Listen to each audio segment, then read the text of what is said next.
how do we generate a passion for teaching within potential recruits? The context here being that in the conversation we'll have tonight, we know that folks have heard about why people don't go into teaching, right? People can talk about the low pay, long hours, testing obsession, and all these things. So the very same people we're trying to recruit, they've heard these things, this negative public image piece. So I'm just curious to hear how we might generate a passion for teaching. Teaching at one point was highly respected, a lofty profession that was well revered in general. It seems like it has lost that stature. Now it's like teaching is like a fallback. Yeah. If I can't get a job doing what I really want to do, I can be a teacher. And I can remember seeing, billboards saying, if you can read this, thank a teacher. So I just think that we need to do more of that, more of that, elevating teaching to the status that it deserves, because it's such an important profession, because you are literally changing lives. Look at any job fair in Baltimore City, you will always see Baltimore City police there.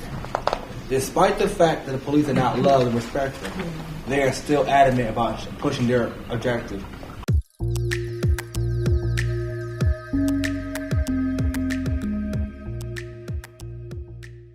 The Teacher Academy program does give a good example, real life examples of what it takes to be a teacher, but our kids are just not buying into that whole process, and I'm not sure how to get them to change their frame of mind.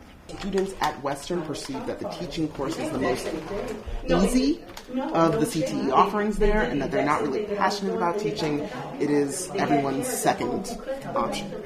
High school has these CTE programs, but you would really have to talk to kids in middle school for them when they're doing their high school choice to know that there's these options available, and maybe talk to teachers about which of your middle school students do you think would be a good teacher.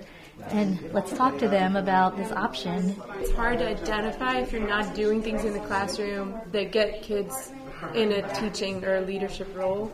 So I feel like maybe there's a way, without having the CTE in place yet, maybe of having teachers facilitate kids taking on that role in the classroom, so it could be informal. And someone saying to you, I want you to be my class assistant. I want you to help me out. I think you would make a great teacher, right? And that personal invitation into the profession. We don't need to look anywhere else. We have to figure out what's getting in the way of those people, A, teaching right now while they're in school, and B, continuing to teach after they get out of school. In 2009, the district and Coppin partnered together to create a parent-to-teacher cohort. Baltimore City Schools actually paid 100% of the tuition for all of the parents that were in the program. I've also heard from Dr. Johnson with the BTU that we have a principal, at least a principal in this district, who actually became a teacher originally through the parent-to-teacher program. So there are individual examples where the program was really successful. I've been in special ed para for 18 years, and I was involved in a cohort that they did the second time around, which was I guess you want to say millennials, but it was in 2005. I was dedicated, went to class, everything was great. They cut it. In my cohort, a little more than maybe 5 girls. It was a bunch of us, but 5 who went on because they passed the praxis. They wouldn't let me finish because I did not pass the praxis.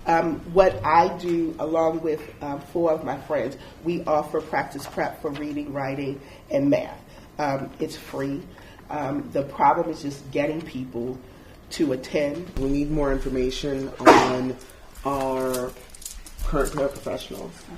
Chances are they're going to be older students. They're not going to be 17, 18-year-old freshmen, between 5 to 30-year-old freshmen possibly. So that requires a certain, they're juggling life and a family, so they need a different level of support at that point.